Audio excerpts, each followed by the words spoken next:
நீங்கள் பார்த்துக் கொண்டிருப்பது உங்கள் விஜய். நீங்கள் எல்லாருமே ரொம்ப போல்டாகவும் ஸ்ட்ரைட்டாகவும் ஓப்பனாகவும் பேசுனீங்க. வரிசையாக இங்கேருந்து கொடுங்க, மைக் கொடுங்க. உங்களுடைய பெஸ்ட் ஆண் நண்பர் யார்? ஜீவா. ஜீவா. ஏன் ஜீவா? அவர் தான் சார் ஃபர்ஸ்ட்லேருந்து இப்போ வரைக்கும் எனக்கு சப்போர்ட் பண்ணிட்டு இருக்காரு எல்லாத்துலேயுமே. குட். நிமலன். நிமலன். நிமலன் ஸ்பெஷல் என்ன? Proper guidance. Proper guidance. Good. Yes. உங்களுடைய பெஸ்ட் ஆண் நண்பர்? Vinod Krishnan. Sharing my happiness and sorrows. Govindarajan. Govindarajan. Why? எல்லாத்தையும் கரெக்டாக ஃப்ரீயாக பேசுறதுக்கு கரெக்டாக இருக்கும், அதனால. குட். உங்களுடைய சிறந்த ஆண் நண்பர் யார்? முத்துக்குமார். முத்துக்குமார். எல்லாமே ஷேர் பண்ணிக்கோங்க. ஓகே, ஷேர் பண்ணிக்க முடியும். இம்தியாஸ். பாசிட்டிவ் அப்ரோச் எப்பவுமே கொடுப்பான். இம்தியாஸ். இம்தியாஸ். ஓகே. விக்கி. விக்கி. ஏன்?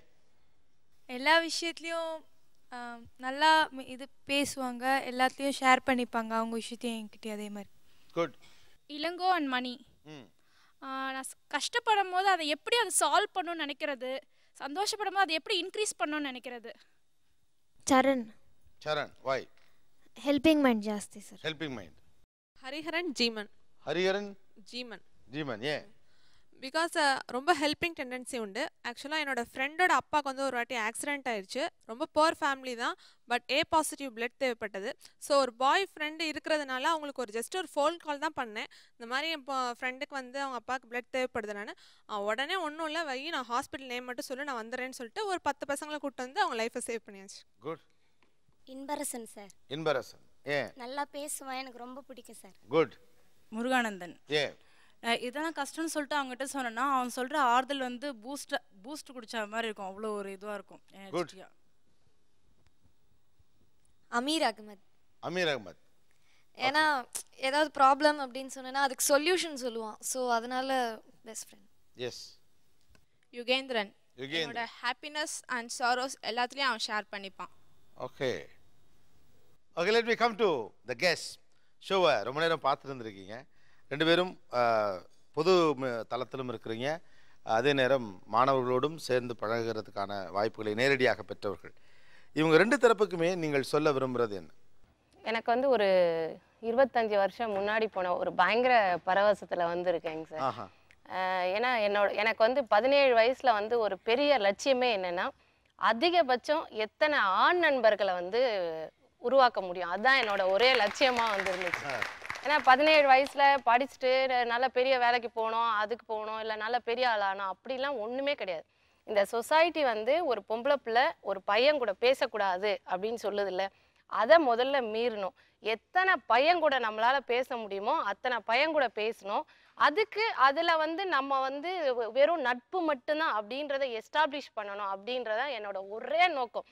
தேடி தேடி பார்த்தீங்கன்னா ஃப்ரெண்ட்ஸை வந்து பிடிப்பேன். பக்கத்து வீட்டு பையன்லேருந்து, ஸ்கூலில் படித்த பையன்லேருந்து, அப்புறம் அப்போ கொஞ்சம் எழுதுகிற ஆசை வந்ததுனால யாரெல்லாம் எந்தெந்த ஊரில் எழுதுகிறாங்க அப்படின்னு லெட்ரு போட்டு ஃப்ரெண்ட்ஷிப் வளர்க்குறதுலேருந்து அதுக்காகவே ஹிந்தி படிக்க போகிறது, ஷார்ட் ஹேண்ட் கற்றுக்க போகிறது, கம்ப்யூட்டர் கிளாஸ் போகிறது, என்னென்ன வாய்ப்பு இருக்கோ அது எல்லாத்துலேயும் வந்து ஒரே தேடல் என்னென்னா நட்புன்ற விஷயம். குறிப்பாக ஆண் பெண் நட்பை வந்து உறுதிப்படுத்தணும், நம்ம வந்து இந்த எல்லைக்குள்ளே தான் இருக்கணும் அப்படின்னு சொல்கிறத மீறணும் அப்படின்றத என்னோட ஒரே குறிக்கோளாக இருந்துச்சு.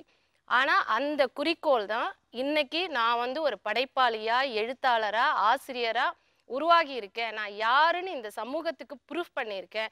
ஒரு வெற்றி பெற்ற பெண்மணி நான் வந்து நிரூபிச்சிருக்கேன் அப்படின்னா அந்த பின்னணியில் என்னோட நட்பு தான் நான் இருக்குது அப்படின்றத ரொம்ப உறுதியாக வந்து சொல்ல வந்தேன். எல்லாருக்கும் உள்ள பயம்தான். எல்லா குடும்பத்துலேயும் ஒரு பெண் வந்து போய் பையங்களோட பழகிற, அதுவும் நீங்கள் சொன்னீங்க இப்போ வந்து சின்ன ஊருனா, எங்கள் ஊர் வந்து ரொம்ப ரொம்ப சின்ன ஊர், டவுனை விட ரொம்ப சின்ன ஊர். அப்போ அந்த ஊரில் வந்து எத்தனையோ பேர் எங்கள் அப்பாவை கேள்வி கேட்பாங்க, எங்கள் அம்மாவை கேள்வின்னா உங்கள் பொண்ணை இங்கே பார்த்தேன், அங்கே பார்த்தேன், இங்கே பேசினா அங்கே பேசினா அப்படின்னு. அடுத்த நாள் என்ன நான் பண்ணுவேன்னா அந்த பையனோட வீட்டுக்கு வந்துட வேண்டியது. ஒரே வேலை, அப்பா இந்த பையன்தான்ப்பா நேற்று அவங்க சொன்னவங்க, இவங்களோட தான்ப்பா நான் பேசிகிட்டு இருந்தேன் அப்படின்னு சொல்ல வேண்டியது. அந்த மாதிரி எல்லாமே ஓப்பனாக. ஆனால் என்னோட நோக்கம் வந்து அந்த ஆண் பெண் நட்பு அப்படின்ற விஷயமா தான் இருக்கும். ஏன் அதுக்காக அவ்வளோ பாடுபடுறோம் அப்படின்னு பார்த்தீங்கன்னா, இப்போ இவங்க எல்லாருடைய பேச்சையோட மையமாக என்ன இருந்ததுன்னா, அந்த பக்கம் பார்த்தீங்கன்னா பயம், என்னமோ தப்பு நடக்க போகுது, என்னவோ தப்பு நடக்க போகுது. இங்கே பார்த்தீங்கன்னா ஏதோ ஒரு தேடல், நமக்குன்னு ஒரு ஆள் இல்லை ஒரு நல்ல நட்பு அப்படின்ற ஒரு தேடல். அதை புரிஞ்சிக்காதனால பார்த்தீங்கன்னா 17 வயசுல இருந்து 25 வயசுக்குள்ள இந்த பொம்பளை பிள்ளைகளோட மனசு படுற பாடு இருக்குல்ல, அது வந்து பெரிய சோகம் சார். உண்மையிலே பயங்கர சோகம். ஒரு ஃபோன் பண்றதுக்கு, ஒரு SMS பண்றதுக்கு, ஒரு வெளியில போறதுக்கு, ஒரு ஃப்ரெண்டை பார்க்கறதுக்கு, எல்லாத்துக்கும் வந்து பார்த்தீங்கன்னா மனசு முழுக்க அடக்க நீ பேசக்கூடாது, பையன் கூட பேசக்கூடாது, போகக்கூடாது, செய்யக்கூடாது அப்படின்னு சொல்லும்போது பார்த்தீங்கன்னா மனசு முழுக்க அவ்வளோ ஒரு த்ரெட்டனிங்கும் ஒரு குற்ற உணர்ச்சியும் வந்து வந்துக்கிட்டே இருக்கும்.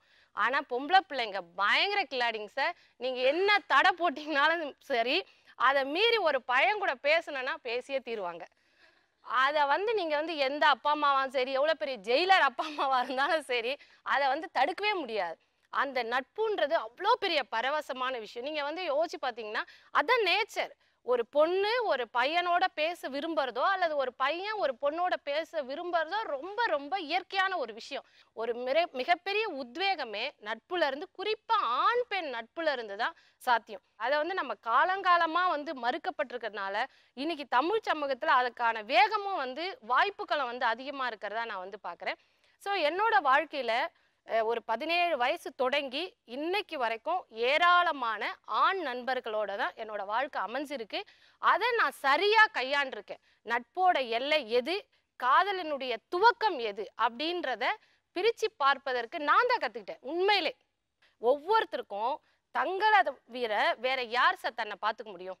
நம்ம விட நம்மளை வேற யார் பார்த்துக்க முடியும்? அப்படி பார்க்கும்போது நான் வந்து என்னுடைய எல்லா நட்புகள்ல இருந்தும் ஒரு காதலை வந்து நான் தேர்வு பண்ணேன்.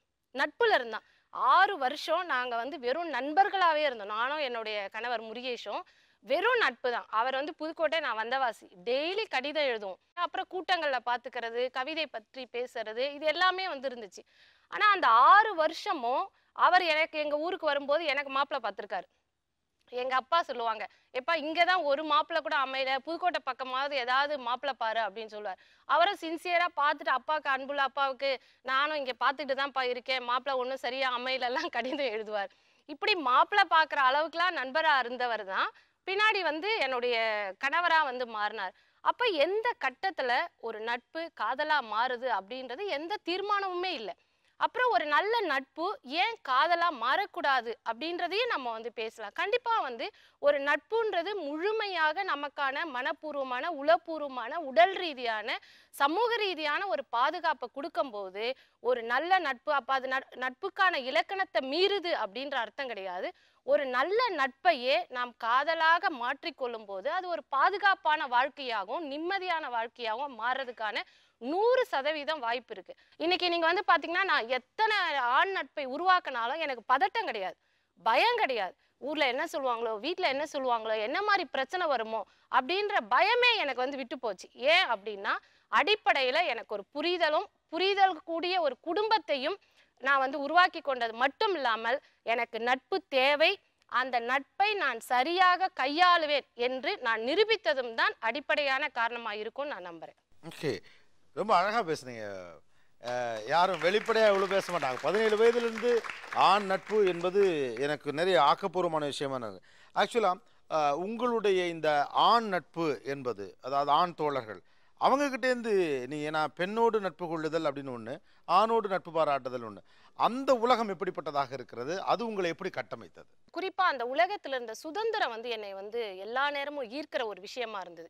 ஆண் உலகத்தோட ஆண் நட்போடு ஐக்கியப்படும் போது நான் வந்து ஒரு எல்லைக்குள்ள இருக்கிற ஒரு பெண் அப்படின்ற உணர்வை மறக்கிறதுக்கான ஒரு இடமா அந்த ஆண் நட்பு வந்து எனக்கு அடிப்படை அமைஞ்சது.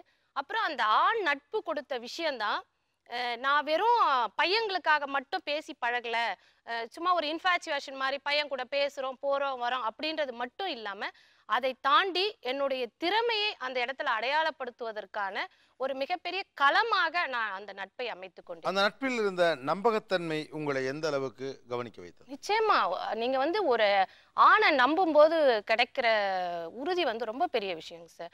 அதே மாதிரி எல்லா ஆண்களுமே வந்து மோசமானவங்க, வாய்ப்பு கிடைச்சா வந்து பெண்களை வந்து பயன்படுத்திப்பாங்க அப்படின்றதையும் என்னோட சொந்த வாழ்க்கையை பொறுத்த வரைக்கும் நான் வந்து அனுபவிக்கல. உண்மையா சொல்லணும்னா 1-2 நட்பு சில சமயம் வந்து வழக்கம் போல இந்த காதலை சொல்றது அதெல்லாம் வந்து நடந்திருக்கு. அது எல்லாருக்குள்ளேயுமே வந்து நடக்க தானே செய்யும். ஆனா அதை சரியான நேரத்துல சொல்லி புரிய வச்சுட்டு விரும்பினா சில பேர்கிட்ட நான் அந்த நட்பை தொடர்ந்துருக்கேன், சில பேர்கிட்ட எனக்கே பிடிக்கல அப்படின்னும் போது நான் வந்து விலகி வந்திருக்கேன்.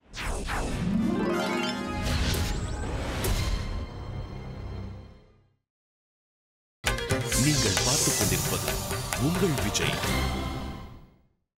அது என்னன்னா, இவங்க பேசிக்கும் போது உங்களுக்கு எதுக்கு வந்து அவங்கள வந்து உங்களுக்கு பிடிச்சிருக்கு அப்படின்னா, எதுக்கு ஏன் அவங்ககிட்ட தொடர்ச்சியாக பேசுறீங்க அப்படின்னு சொல்லும்போது, அவங்க எனக்கு ரொம்ப ஹெல்ப் பண்ணுறாங்க, அவங்ககிட்ட நான் நிறைய விஷயங்களை கற்றுக்கிறேன் அப்படிங்கிறாங்க. எனக்கு அது ஒரு பொய் அப்படின்னு தான் தோணுது. ஏன்னா முதல்ல விஷயம் என்னன்னா, நான் கவனித்த வரையில் ஆண்களும் பெண்களும் பேசிக்கொள்ளும் போது பெரும்பாலான விஷயங்கள், கணிசமான விஷயங்கள் வந்து ரொம்ப நான்சென்சிக்கலாக தான் இருக்கும். அப்போ அவங்க ஏன் பேசிக்கிறாங்கன்னா, அவங்க பேசிக்கிறதுக்காக பேசிக்கிறாங்க. ஸோ அந்த பேச்சில் ஒரு சுவாரஸ்யம் இருக்குது, அதில் மகிழ்ச்சி இருக்குது, அதனால் அவங்க கணிசமாக பேசிக்கிறாங்க. அதே ஒரு காரணத்துக்காக தான் பல சமயங்களில் பெற்றோர்களுக்கு ஒரு சந்தேகம் வருது. இப்போ இவங்க படிப்புக்காக மட்டுமே பேசலை அப்படின்னா, இப்போ இவங்க சொல்கிறாங்க, இல்லை நாங்கள் வந்து எங்கள் விஷயத்தை இந்த பாட சம்மந்தமான விஷயங்கள் நாங்கள் வந்து டவுட்ஸை வந்து நாங்கள் வந்து கேட்டுக்கிறோம் அப்படின்னு. அப்போ இவங்க சொல்கிறாங்க, என்ன டவுட் அப்படின்னு கேட்குறாங்க. அப்போ இது எந்த நியாயமான கேள்வி தான். என்ன விஷயம்னா, நான் வந்து ஒரு கல்லூரி ஆசிரியர், நிறைய ஆண்கள் பெண்கள் பேசுறதை நான் தொடர்ச்சியாக கவனிச்சிருக்கேன். என்னுடைய இளமையில் நான் நிறைய பெண்கள்கிட்ட பேசியிருக்கேன். என்னுடைய புரிதல் என்ன அப்படின்னா, கணிசமான நேரங்களில் வந்து நீங்கள் வந்து ஒரு ரொம்ப அறிவார்ந்த விஷயங்கள்லாம் பேசிட்டு இருக்கிறது இல்லை, சும்மா ஒரு சுவாரஸ்யத்துக்காக பேசிக்கிட்டே இருக்கீங்க. அப்போ வந்து ஒரு பெண்ணுடன் பேசுவதை விட ஒரு பெண்ணுக்கு வந்து ஆணுடன் பேசும்போது சுவாரஸ்யம் இன்னும் அதிகமாக இருக்கும். அதை நம்ம அந்த அளவுக்கு தான் அதை புரிஞ்சுக்கணும். இன்னொரு விஷயம் நான் இங்கே என்ன நினைக்கிறேன்னா, ஒரு இந்த மொத்த ஒரு டிஸ்கஷனுமே வந்து ஒரு வர்க்க ரீதியான விஷயம் தான். அது எப்படின்னா, ஒரு மேல்தட்டு நீங்கள் போகிறீங்க, ரொம்ப ஒரு மேல்தட்டில் பார்த்தீங்கன்னா ஓரளவுக்கு இன்றைக்கி பெண்களுக்கு ஒரு சுதந்திரத்தை கொடுக்குறாங்க. ஆண்கள் கூட பழகிறதுக்கு பேசுகிறதுக்கு ஒரு சுதந்திரத்தை கொடுக்குறாங்க. அந்த தட்டை சேர்ந்த குழந்தைங்க வந்து படிச்சுட்டு உடனடியாக வந்து ஒரு வேலைக்கு போகிறாங்க. வேலைக்கு போய் அவங்க அதை பழகுறாங்க, அவங்க ஆண்கள் கூட சேர்ந்துருக்க வேண்டிய தேவை இருக்குன்னு இவங்களுக்கு புரியுது. இவங்க வந்து ஒரு விதத்தில் அலோவ் பண்ணுறாங்க. இன்னும் சில இடங்களில் என்ன வந்து மேல்தட்டை சேர்ந்தவர்களை வந்து பெண்களை வந்து படிக்க வைக்கிறாங்க, வேலைக்கு போக அலோவ் பண்ணுறதில்ல. ரெண்டுமே இருக்குது. ஆனால் ஒரு அளவுக்கு வந்து இவங்களோட அதிகமாக அவங்க வந்து அலோவ் பண்ணுறாங்க. ஆனால் இங்கே இருக்கக்கூடிய இவங்க பெரும்பாலான ஆட்கள் வந்து ஒரு மத்திய வர்க்கத்தை சேர்ந்தவர்கள் அப்படின்னு நான் புரிஞ்சுக்கிறேன். அப்போ இங்கே மத்திய வர்க்கத்துக்கு தான் இது ஒரு மிகப்பெரிய பிரச்சனையாக இருக்குது. ஏன் இவங்களுக்கு பிரச்சனை இருக்குங்கிறத நம்ம புரிஞ்சுக்கணும். இவங்க நிறைய மத்திய வர்க்கத்தை சேர்ந்தவங்க வந்து பெண்களை இன்றைக்கி வேலைக்கு அனுப்புகிறாங்க, இல்லாட்டி வந்து படிக்க அனுப்புகிறாங்க, இல்லை வேலைக்கு அனுப்புறதுக்கு ரொம்ப தயங்குறாங்க. படிக்க வைத்துட்டு அதுக்கப்புறமா வந்து அவங்கள வந்து வேலைக்கு அனுப்புறது நம்ம கல்யாணம் பண்ணி கொடுக்கலாம் அப்படி யோசிக்கிறாங்க. இப்போ நீங்களே கேட்டீங்க, இப்போ வந்து இவங்களை வந்து நீங்கள் படிக்க வைக்கிறீங்களே, எதுக்கு படிக்க வைக்கிறீங்க அப்படிங்கிற கேள்வி கேட்குறீங்க. இப்போ வந்து படிக்க வைக்கிறது எதுக்குன்னா எனக்கு ஒரு அந்தஸ்துக்காக படிக்க வைக்கிறாங்க. அப்போ வந்து இவங்க கல்லூரிக்கு போகிறாங்க, அங்கே நிறைய ஆண்கள்கிட்ட பழகுறாங்க. இங்கே தான் உங்களுக்கு சிக்கல் வருதாங்க. என்ன சொல்கிறாங்கன்னா, நீங்கள் கல்லூரி அளவில் அந்த நட்பு வச்சுக்கோங்க, வீட்டுக்குள்ளே கொண்டு வராதிங்க, அதுக்கு மேலே வளர்க்காதீங்க அப்படிங்கிறாங்க. இப்போது இவங்க என்ன இந்த சிக்கலே வந்து எங்கே வருதுன்னா, இவங்க நடுவில் இருக்காங்க அப்படிங்கிறதுனால தான் அந்த சிக்கல் வருது. இவங்க வந்து தங்களுடைய பெண்கள் வந்து எதிர்காலத்தில் தொழில்பூர்வமாக அவங்க வந்து வளரணும் அப்படின்னு நினச்சாங்கன்னா அந்த நட்பை அவங்க அலோவ் பண்ணுவாங்க.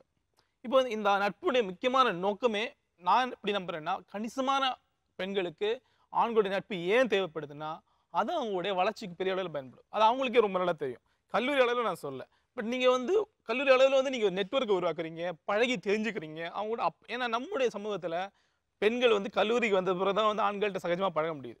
இதை சரியாக இல்லாதவங்களுக்கு வந்து கண்டிப்பாக வந்து ஒரு தனியார் நிறுவனத்துக்குள்ளாடி வளர்றதுக்கான வாய்ப்பு ரொம்ப ரொம்ப கம்மி. இப்போ இது உங்களுக்கு இன்றைக்கி இருக்கக்கூடிய ப்ராக்டிக்கலாக வந்து இந்த பெண்களுக்கு அந்த வாய்ப்புகள் ரொம்ப ரொம்ப கம்மியாக இருக்குது இன்றைக்கி சொல்லப்போகிறேன். இது ஒரு பக்கம் இருக்குது. இன்னொரு விஷயம் என்ன அப்படின்னா, சில பெண்கள் வந்து மேனேஜ்மெண்ட் லெவலில் இருக்காங்க, ஒரு மேனேஜராக இருப்பாங்க, ஒரு ஒரு துறையில் வந்து தலைவியாக இருப்பாங்க, ஒரு மேலாளராக இருக்கலாம். அப்படி இருக்கக்கூடிய பெண்களுக்கு வந்து ஆண்களை வந்து அவங்க கையாள வேண்டிய அவசியம் வருது. ஆண்கள் வந்து அவங்களுக்கு கீழே வேலை பார்ப்பாங்க. நீங்கள் கணிசமான இடத்துல நீங்கள் அந்த விஷயத்தை கவனிக்கணும்.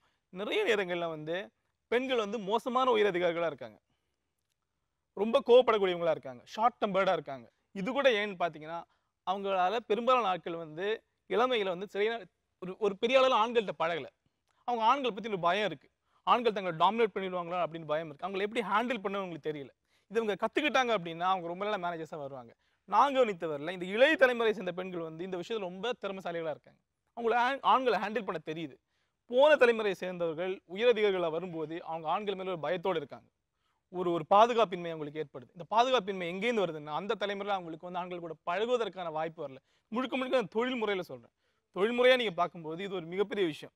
இந்த விஷயத்தை வந்து நம்ம ஏன் இந்த பக்கத்தில் இருக்கக்கூடியவங்க புரிஞ்சுக்கல அப்படின்னா, அவங்க இன்னும் தீர்மானிக்கலை. இந்த பெண்களை வேலைக்கு அனுப்பணுமா அப்படிங்கிற விஷயத்தையும் அவங்க தீர்மானிக்கலை. அவங்க என்ன நினைக்கிறாங்கன்னா, நான் வந்து படிக்க வச்சுட்டு கல்யாணம் பண்ணி கொடுக்குறேன், அப்புறமா வந்து அந்த கணவன் வந்து தீர்மானிக்கட்டும் அப்படின்னு நினைக்கிறாங்க. அது அவங்களுடைய பொறுப்பாயிடுது. இப்படி இருக்கிறதுனால தான் இந்த மொத்த பிரச்சனையுமே ஒரு பக்கம் வருது. அப்புறம் வந்து அவங்க இன்னொரு விஷயத்த ரொம்ப அழகாக பேசுனாங்க. அது இந்த 3வது பொண்ணுக்கு அந்த பொண்ணு ஒரு விஷயத்த ரொம்ப அழகாக பேசுனாங்க. ஒரு பெண்ணுடன் ஒரு உறவை வைத்துக் கொள்வதை விட ஒரு ஆணுடன் உறவை வைத்துக் கொள்வது இன்னும் சௌகரியமானது அப்படின்னு சொன்னாங்க. ஏன்னா 2 பெண்கள் சேர்ந்தா ஒரு ஈகோ கான்ஃப்ளிக்ட் வரும் அப்படின்னு சொன்னாங்க. எனக்கு ஒரு முக்கியமான பாயிண்டாக பிடிச்சது, ரொம்ப முக்கியமான பாயிண்ட். நீங்கள் நல்ல கவனிச்சு பார்த்தீங்கன்னா ஒரு வீட்டுக்குள்ளேயும் சரி தான், ஒரு அலுவலகத்துக்குள்ளேயும் சரி தான், பெண்கள் சேர்ந்து இருக்கும்போது அடிக்கடி சண்டைகள் சச்சரவுகள் வருவதை நீங்கள் பார்க்குறீங்க. அவங்க சேர்ந்து வேலை பார்க்கும்போது ஏதாவது ஒரு உரசல்கள் இருந்துகிட்டே இருக்கு. இது நான் எப்படி புரிஞ்சுக்கிறேன்னா, இது வந்து பெண்களுடைய ஒரு பயாலஜிக்கலான அமைப்பு. அப்படி அவங்க வந்து சேர்ந்து அவங்களா இருக்க முடியும், ஆனால் கண்டிப்பாக அவங்களுக்குள்ள ஏதோ ஒரு உரசல்கள் ஏற்பட்டுக்கிட்டே இருக்கும். ஆனால் ஆண்கள் வந்து ஆயிரக்கணக்கான ஆண்டுகளாக அவங்க வந்து சேர்ந்து ஒரு வேலைகள் செய்து பழகி வந்ததுனால ஒரு உயிரியல் அடிப்படையில் ஒரு ஜெனட்டிக்காக வந்து ஆண்கள் வந்து ஒரு வேலைக்காக சேர்ந்து பழகுவதற்காக இயங்குறது. பெண்களுக்கு அது இன்னைக்கு அது முடியல. 2 பெண்களோ இல்லை ஒரு குழுவாக பெண்கள் இணைந்து ஒரு ஆழ்ந்த புரிதலோடு வேலை பார்க்கறதுலையோ ஒரு சிக்கல் இருக்கு அப்படின்னு சொன்னாரு. அது வந்து அதை கொஞ்சம் டீப்பாக யோசிச்சு பார்த்தோமா, இந்த சொசைட்டியில் இன்னைக்கு நம்ம ஆண் பெண் நட்பை பற்றி பேசுகிறோம், ஆனால் மொத்த பெண்கள் வாழ்க்கையிலுமே நட்புக்கான இடம் எவ்வளோ இருக்குது அப்படின்றதே ஒரு பெரிய கேள்வி தான். ஆணுக்கு வந்து நீங்கள் பார்த்தீங்கன்னா எல்லா வயதுலேயும் நட்புன்றது தொடர்ற ஒரு விஷயம். ஆனால் பெண்ணுக்கு வந்து நட்புன்றது அதிகபட்சம், அது ஆம்பளையோ பொம்பளையோ, அவளுடைய திருமணம் வரைக்கும் தான் நட்பு அப்படின்ற விஷயமே. அப்போ இந்த சொசைட்டி வந்து இது வந்து ஒரு பெண் மீது போடப்படுற இல்லை அவளுடைய பயாலஜிக்கல் அல்லது மென்டல் மெச்சூரிட்டியாக மட்டுமே நம்ம வந்து பார்க்க முடியாது. இந்த சமூகம் உருவாக்கி வைத்துள்ள எல்லை, அதை வந்து யார் கடக்க போகிறோம், அந்த எல்லையை யார் தகர்க்க போகிறோம் அப்படின்றது 2வது பிரச்சனை. அப்போ ஒரு பெண்ணுடைய நேச்சரே வந்து ரொம்ப வந்து குறுகிய வட்டத்தில் நட்புன்ற விஷயமே பல பெண்களுக்கு வந்து இல்லவே இல்லை. அது ஆணுடைய நட்பாக இருந்தாலும் சரி, பெண்ணுடைய நட்பாக இருந்தாலும் சரி. அப்போ அவங்களுடைய வேலைத்திறன் எல்லாமே வந்து பல பிரச்சனைகளுக்கு காரணமே இந்த நட்பு இல்லாத ஒரு விஷயமா தான் நான் வந்து பார்க்குறேன். இப்போ மேடம் சொன்னாங்க, அவங்க வந்து கவிதை எழுத ஆரம்பித்த உடனே நிறைய வந்து கவிஞர்கள்ட்ட எழுத்தாளர்கிட்ட தொடர்பு வைத்துக்கொண்டு அதன் மூலமாக தன்னுடைய ஒரு வலையை விரித்துக் கொள்வாங்க, அவங்களுடைய அறிவை விரிவித்துக் கொள்வதை பற்றி பேசினாங்க. இது நீங்கள் கவனிச்சு பார்த்தீங்கன்னா இன்னைக்கு வந்து ஓரளவுக்கு அறிவுத்தோடு இருக்கக்கூடிய பெண்கள், பண்பாட்டு ரீதியாக தங்களை வந்து மேம்படுத்த விரும்பக்கூடிய பெண்கள், இந்த பெண்கள் வந்து நிச்சயமாக ஒரு ஆண்களுடைய நட்பு மூலமாக நிறைய பயனடைய முடியும். என்ன பிரச்சனைனா, நம்முடைய சமூகத்தில் பெண்கள் வந்து சமூக விஷயங்களில், அரசியல் விஷயங்களில், அறிவு சார்ந்த விஷயங்களில் ஆர்வம் காட்டுறது ரொம்ப ரொம்ப கம்மியாக இருக்குது. அப்போ இப்படி ஒரு ஆர்வம் இருக்கக்கூடிய பெண் தன்னை போல இன்னொரு பெண்கிட்ட பேசும்போது அவள் வந்து மேலே வர முடியாது. ஒரு ஆண்கிட்ட தான் அந்த நட்பு அவளுக்கு தேவைப்படுது. இப்போ இந்த ஒரு விஷயம் வந்து ரொம்ப முக்கியம். இது ஒரு பக்கம் இருக்குது. இன்னொரு பக்கம் வந்து அந்த ஆண் பெண் உறவுக்குள்ளாடி பாலியல் இருக்குது அப்படிங்கிற கேள்வி நீங்கள் ஆரம்பத்தை கேட்டீங்க. அது கூட ரொம்ப முக்கியமான கேள்வி. ஆண் பெண் உறவுக்குள்ளாடி கண்டிப்பாக பாலியல் இருக்குது அப்படின்னு சில பேர் சொன்னாங்க. அப்படி எதுவுமே கிடையாது அப்படி சொன்னாங்க. இது என்னன்னா, இந்த ஒரு பாலியல் அப்படிங்கிறது வந்து ஒரு சாப்பாடுல உப்பு மாதிரி கொஞ்சம் இருக்குது, எல்லா அந்த உறவுகளுக்குள்ளாடி இருக்குது. சொல்லப்போனால் அந்த உறவுடைய ஒரு முக்கியத்துவமே வந்து அந்த பாலியல் தான் நினைக்கிறேன். ஒரு ஆணுக்கும் பெண்ணுக்கும் நடுவில் ஒரு சின்ன பாலியல் ஈர்ப்பு இருந்துக்கிட்டே இருக்குது. ஆனால் அந்த பாலியல் ஈர்ப்பு வந்து காமமாக மாறுவதில்லை பல சமயங்களில். அது வந்து ஒரு காதலாக மாறுவதும் இல்லை. அப்படி காதலாக மாறக்கூடிய நட்பு வந்து தனியாக தெரியும். கணிசமான நட்புகள், 90% நட்புகள் வந்து அப்படி மாறுவதில்லை. இப்போ வந்து இந்த ஈர்ப்பு வந்து அவங்களுடைய அந்த உறவு வந்து ரொம்ப உக்கிரமாக மாற்றுது. நான் கவனித்தவரை என்னுடைய அனுபவத்தில் வந்து பெண்களுடனான உறவு வந்து ஒரு ஆணுக்கு இன்னும் உக்கிரமான உறவாக இருக்குது. அவன் இன்னும் வந்து அந்த உறவில் வந்து அதிகமாக எனர்ஜியாக அவன் செலவழிக்கிறான். அவன் நட்பான உறவாக கூட இருக்கும். ஒரு தோழியுடனான உறவு வந்து இன்னும் ஆர்வத்தோட இன்னும் உக்கிரமாக அவன் வந்து அந்த உறவை வந்து அவன் வளர்த்துக்கிறான்.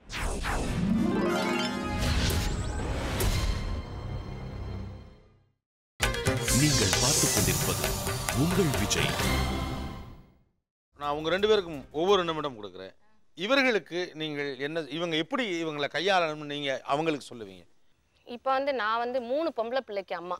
ஸோ நான் இதுக்கு முன்னாடி எனக்கு எத்தனை ஆண் நண்பர்கள் இருக்காங்க அப்படின்றத நான் வந்து எண்ணிக்கையை கூட்டணும் அப்படின்னு நான் வந்து என்னோட 17 வயசுல யோசிச்சதுக்கும் இப்போ ஒரு 15 வயசு பொண்ணுக்கான அம்மாவா நான் வந்து இருக்கும்போது என்னுடைய மனநிலை எப்படி இருக்கு அப்படின்னு பார்க்கும்போது உண்மையா ஓப்பனா சொல்லணும்னா எங்க அம்மா மாதிரி அவ்வளோ மெச்சூர்டா ஃப்ரீடம் கொடுக்குற ஒரு அம்மாவா நான் இருப்பேனா அப்படின்ற பயம் எனக்குள்ளேயே வந்து வந்துருச்சு. வெரி ஃப்ராங்கா சொல்லணும்னா, ஏன்னா நான் வந்து நான் வந்து எங்க அப்பாட்டையே வந்து பலமுறை சொல்லுவேன். என்னை வந்து 17 வயசுல சென்னை எந்த பக்கம் இருக்குன்னே தெரியாதப்போ நான் மெட்ராஸ் யூனிவர்சிட்டி போனப்பா அப்படின்னோடனே கையில 100 ரூபாயை கொடுத்து ஜாக்கிரதையா வாயில இருக்கு வழி கேட்டுக்கிட்டு எங்க போகணும்னு போய் கேட்டுக்கிட்டு ஜாக்கிரதையா பஸ் ஏறி வா அப்படின்னு எங்க அப்பா என்னை அமிச்ச மாதிரி இன்னைக்கு நான் என் பொண்ணை அனுப்புவேனா அதுக்கு பல காரணம் இருக்கலாம். சொசைட்டி மாறி இருக்கு, ப்ராப்ளம் வெளியே வந்து நிறைய பிரச்சனை வந்துருச்சு, சேஃப்டி இருக்கா, அந்த மாதிரி நிறைய பிரச்சனை இருக்கலாம். ஆனால் நானே என் பிள்ளைய வந்து நம்பி அனுப்புவேனா அப்படின்ற ஒரு பயம் வந்து இன்னைக்கு வந்து எனக்கு இருக்கு. அதை வந்து நான் வந்து என்னை ஒப்பிட்டு எனக்கு கிடைச்ச சுதந்திரத்தை கொடுக்கறதுக்கே நான் இப்படி யோசிக்கிறேனே அப்படின்ற ஒரு குற்ற உணர்ச்சியோட நான் வந்து அவங்களுக்கு வந்து அட்வைஸ் சொல்லாமா வேணாவா அட்வைஸ் சொல்லாமா வேணாவா அப்படின்னு வந்து யோசிக்கிறேன். ஆனால் ஆஸ் எ பேரண்டா அவங்களோட சேர்ந்து நானும் வந்து என்ன செய்யலாம் அப்படின்றத வேணா பேசி பார்க்கலாம் அப்படின்னு யோசிக்கிறேன். அப்படி தோணுது. முதல்ல வந்து பிள்ளைகளை அது இயல்புக்கு, ஏன்னா எல்லாருக்குமே வந்து தன்னை பற்றிய ஒரு மதிப்பீடும் தனக்கான சுய மரியாதையும் விருப்பங்களும் வந்து இருக்கும். அதை வந்து நம்ம அனுமதிக்கணும். ஆஸ் எ பேரண்டா கண்டிப்பாக அனுமதிக்கணும். ஏன்னா நம்மளை வந்து குறை சொல்லும் போது நான் வந்து சின்ன விஷயம் நீ வந்து நேரத்துக்கு வரணும் அப்படின்னு என்ன சொன்னா கூட நான் டென்ஷன் ஆயிடுவேன். எனக்கு தெரியாதா நான் வந்து சேஃபா வரணும், நேரத்துக்கு வரணும் அப்படின்னு எனக்கு தெரியாதா அப்படின்னு நான் வந்து யோசிச்சிருக்கேன். அப்போ அதே உணர்வை நான் வந்து என் பிள்ளைக்கு கொடுக்கணும்னு நினைக்கிறேன். எல்லா பேரண்ட்ஸும் இவங்க எல்லாரும் இவ்வளோ கவலைப்படுறாங்கல்ல, பையங்களை பற்றி இவங்கெல்லாம் கவலைப்பட்டிருந்தாங்க, இந்த பிரச்சனையே கிடையாது. பையன்கிட்ட சொன்னானா நிறைய அண்ணன்கள் பேசினாங்க, நான் எனக்கு கேர்ள் ஃப்ரெண்ட் இருக்கு, நான் பேசுவேன், நீ தான் பேசக்கூடாது, ஏதோ அவங்க மட்டும் ரொம்ப யோக்கியம், ரொம்ப மெச்சூர்டு, ரொம்ப கரெக்டாக இருக்கிற மாதிரி அவங்கெல்லாம் வந்து சொல்லிட்டு இருக்காங்க. அப்போ பையங்களை நம்ம குடும்பங்களை சரி பண்ணியிருந்தோம்னா இந்த பிள்ளைங்க எத்தனை பேர் கூட ஃப்ரெண்ட்ஸாக இருந்தாலும் நாங்களாம் கவலையே பட மாட்டோம். ஸோ தப்பு வந்து வீட்டுக்குள்ளே தான் இருக்கு. இந்த பெற்றோர்களுக்கு ஒரு பயம் இருக்குது. அது என்ன பயம்னு ஃபஸ்ட்டே நம்ம இந்த ஷோலே பேசணும். அதாவது அவங்க தங்களுடைய குழந்தைங்க வந்து காதலிப்பாங்களா அப்படின்னு அவங்களுக்கு ஒரு பயம் இருக்குது. நீங்கள் அப்படி பயப்பட வேண்டிய அவசியம் இல்லைன்னு சொல்ல விரும்புகிறேன். அதாவது அவங்களை நீங்கள் நம்புங்கன்னு கூட நான் சொல்ல வரல.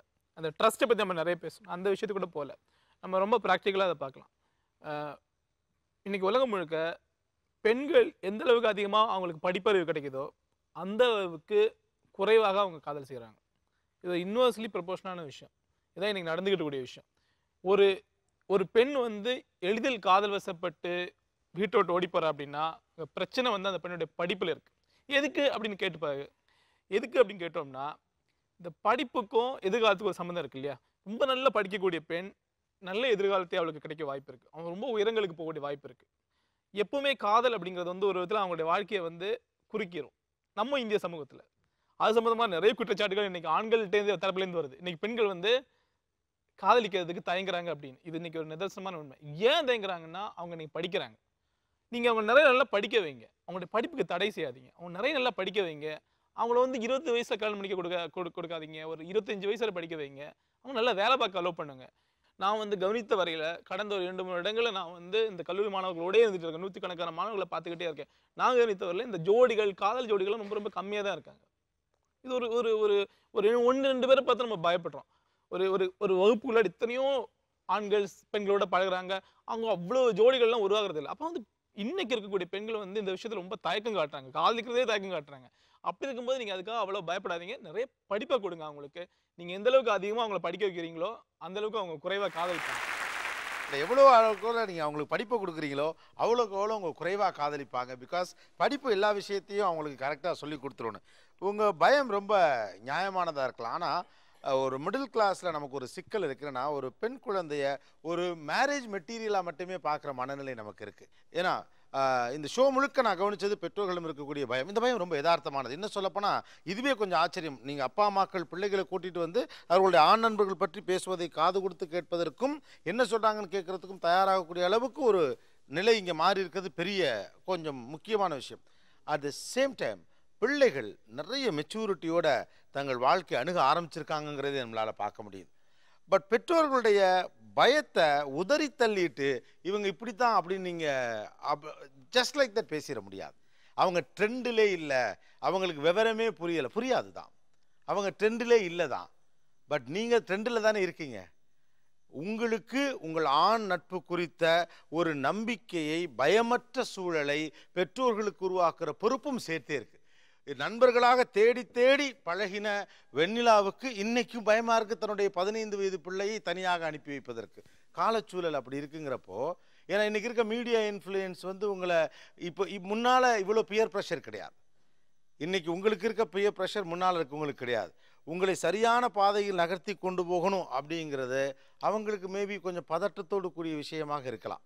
ஒரு ஆண் நட்பு என்பது நமக்கு இன்னொரு உலகத்தையும் அறிமுகப்படுத்துகிறது உண்மை. ஆனால் அந்த ஆண் நட்பில் நான் தவறு செய்ய போகிறதில்ல, என்னுடைய எல்லைகளை நான் புரிந்தே வைத்திருக்கிறேன் அப்படிங்கிற ஒரு நம்பிக்கையை பெற்றோர்களிடம் விதைக்க வேண்டிய பொறுப்பு உங்களுக்கு இருக்குது. அவங்க பயத்தை நீங்கள் உதாசீனப்படுத்திட முடியாது.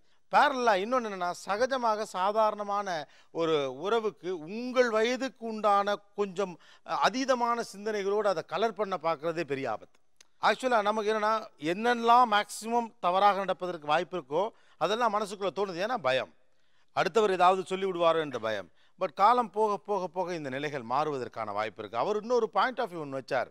என்னென்னா, பிள்ளைகளை நாளைக்கு ஒரு இடத்துக்கு வேலைக்கு அனுப்ப போகிறோம் அப்படிங்கிற மனநிலையை தாண்டி கல்யாணம் பண்ணுறதுக்கு தான் படிக்கையே வைக்கிறோம் அப்படிங்கிற ஒரு கண்டிஷன் இருக்கப்போ, மேரேஜுக்கு எது தேவை, யாரும் எதுவும் சொல்லிடக்கூடாது, அது தேவை. மேரேஜுக்கு எது தேவை, ஓரளவு படிச்சிருந்தா பிரச்சனை இல்லாத ஒரு நல்ல இடத்துல கல்யாணம் பண்ணி கொடுக்கலாங்கிற தேவை. அதை தாண்டி பிள்ளைகளை நம்ம அனுமதிக்க வேண்டியிருக்கு.